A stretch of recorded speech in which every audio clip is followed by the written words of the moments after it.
All right, let's look at a word problem here before we go to the next lesson. So this is about exponential functions, and typically we've been given data, and this is a word problem where the data is kind of hidden a little bit. So what we need to do is decipher this, come up with a table and an equation from there. Okay, so I'm going to set up a t-chart here, or a table, and we'll call this year, and we'll call this the population. And this is what we're going to put into our calculator in a little bit. So the population of a small town in 2012, so if we go 2012, it says the population is 200. And then it says it doubles every 3 years. So our next entry would be 2015. That would be 3 years later, and if it would double, we would get 400. And then if we, again, go up by 3 years, we get 2018, double would be 800.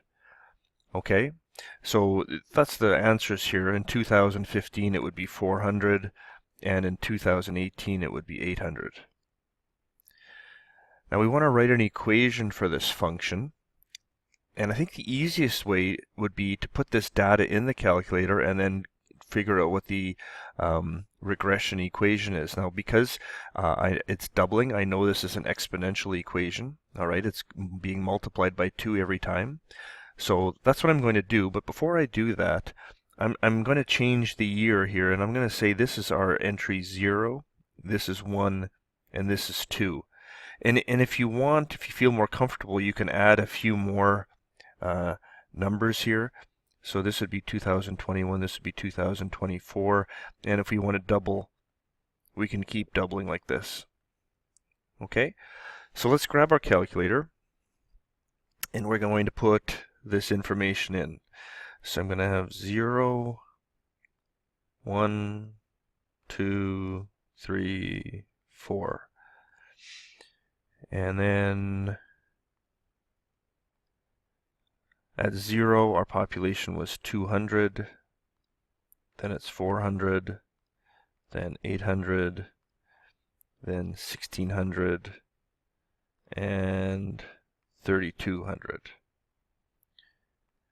Okay, so there's our information. We can now go zoom 6 and take a look what that looks like. Look, I got a problem here. Why is it not showing up? Well, it's because I have this old equation in there. Let's clear that, and now let's try zoom 6. Okay, still doesn't want to graph that. Oh, it's not zoom 6, sorry. It's because I want zoom stat, zoom 9. There's our data. Okay, so I can see what the graph looks like. Now if I want to figure out what the equation of the regression equation is, so we'll go to stat, calc, and if you remember, the exponential regression equation is at 0. So we'll put that in, and I'll go second L1, comma, second L2. All right, there's our equation. And if you look at that, A is 200, B is 2. This kind of makes sense. Y equals 200 times 2 to the power of x. Okay, and that makes sense because the initial population is 200, and I'm going to multiply by 2 every time. It's doubling. Okay, so if I want to predict how many people live in the town in 2020, let's go back to my calculator. What I'm going to do is I'm going to paste this into y equals. So if you remember, that's vars 5 equation, enter. So there is the regression equation pasted, and now I can graph it. I can take a look at what it looks like, and I want to know how many people live in the year 2020. Okay, and that's the x-axis. So let's go to second calc, and let's put the value in for x. I want to put 2020. Uh-oh, that's a problem, right? I can't put 2020 because I've been going 0, 1, 2, 3, 4, etc. instead of putting the actual year down. Okay, so that's not going to work. So we could go back and change the X. Instead of going 0, 1, 2, we could go with years. But what I'm going to do is I'm going to instead trace. All right, and I'm going to follow along this line.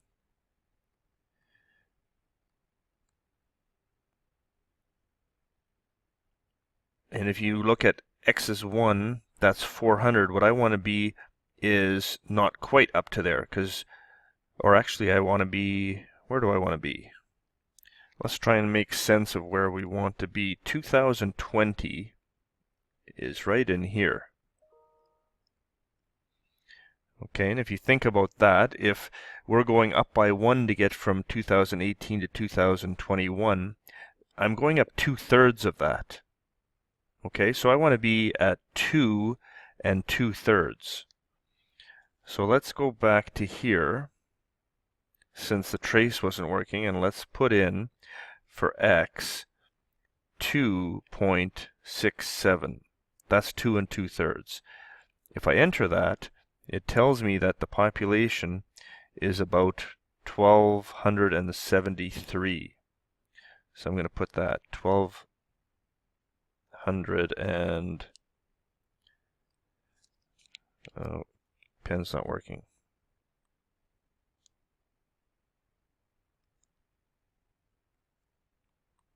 1,273. Okay. What year will the population reach 5,000?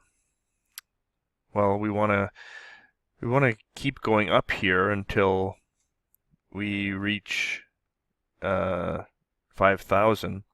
But there's another way we can do that, because we can't enter y equals, except we can. If I go here and I say I want to have another equation, y equals 5,000, okay, and if I graph that, no, it doesn't show, so let's zoom out. Let's see if that works. Does that work? No. We can go to Window. All right, and I know that I want my y max to go up to at least 5,000, so let's just go 5,200. Okay, so now let's see what it looks like. So we got this graph, that's our original one, and there's 5,000. It seems to cut off a little bit on the X. So let's go back to the window, and let's make our X max, I don't know, I'm going to guess here, let's just go 7. I could be wrong, could be right. Let's see what happens.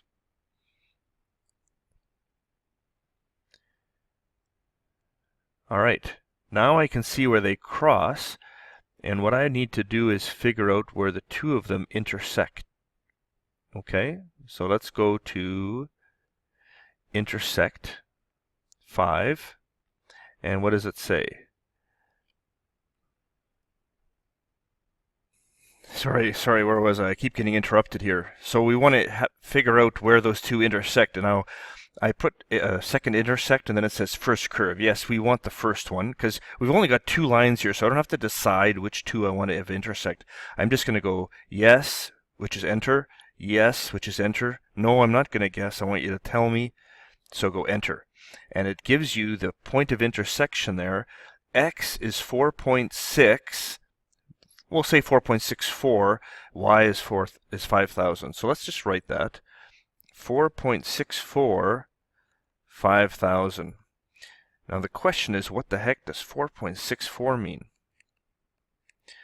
Okay, well that's how many times I went up by 3. So let's just multiply that by 3 years. Okay, and let me just grab my calculator here. What is 4.64 times 3? 4.64 times 3 is 13.92. Let's say 14 years. And if you think about adding 14 to 2012, so 2012 plus 14, this is in the year 2026. Okay, so if you didn't like that, maybe we shouldn't have done this. Maybe we should have just entered the year. That would be okay. The graph just looks a little bit funnier then, but that might be all right in that case. Okay, so let's try this. Try another one. Why don't you pause your video and try this one on your own, and then we will do it together. All right, so I've written down a few things here. First of all, half-life might be a new idea for some of you. So radioactive material decays. You might have heard of uranium taking so long to decay. That's why it's such toxic waste, and there's so much, I guess, fear about where it is decaying. But in this case, it says whatever this material is, it decays to its half-life in 11 days. Now, half-life means half of whatever that amount is will be left, and so what I've written in here is percent. 100% to start with, and then after 11 days, there's only 50%. If I wanted to do this again, so in another 11 days, I would again take half of 50, which would be 25. And then I could go in another 11 days, half of 25 would be 12.5, etc. Okay, so that's what I'm going to put in my calculator. So I've done that here.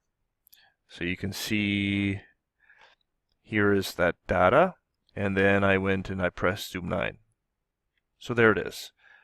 Okay, now what we want to do is figure out what the regression equation is. So I'm going to go to stat calc, and this is an exponential equation, so I know that's 0, and I'll go L1, comma L2.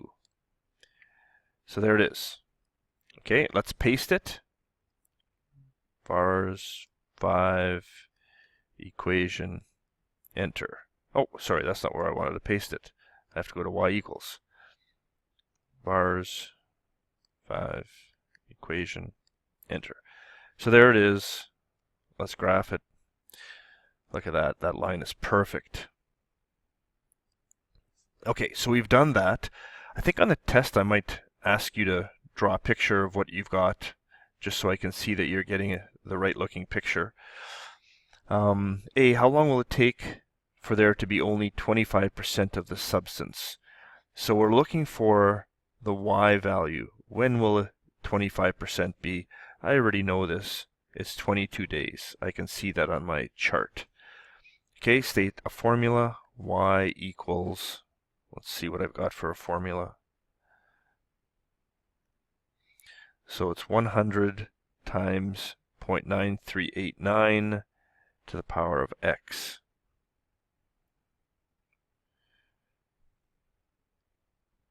Y equals 100, because that's what it was started with, times what was it, 9389 to the power of x? 9389, yep. Okay, I think that's accurate enough. I would leave the full number in your calculator, but when we write it down, this is definitely good enough. How much will be remaining after 33 days? Okay, this is a good, easy one to do. We can go to StatCalc and tell x we want 30 days. So it tells us there will be 15.1% left. Okay, so 15.1%.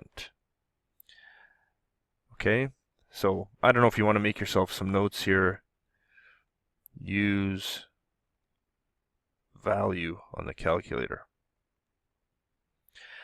How long will it take for there to be 10% of the material left? So what I'm looking for is when will there be 10%? Okay, and if you remember how we did that, we want to take y, and let's put the second equation here. I want y to be 10%. So let's graph. And nice, it already shows up on my graph. I don't have to change the window. I can just go to second calc and do intersect. And yes, I want the first curve. Yes, I want the second curve. I'm not going to guess. I just see that it is at 36.5 days. How do you think we should answer that? How should I say 36.5 days? How long will it take for there to be 10% of the material left? Well, at 36 days, it won't be quite 10%. So I'm going to say at approximately 37 days. Okay, so there's a few questions for you to try here. Same idea. I'd like you to do that, and then we'll continue on with the next lesson.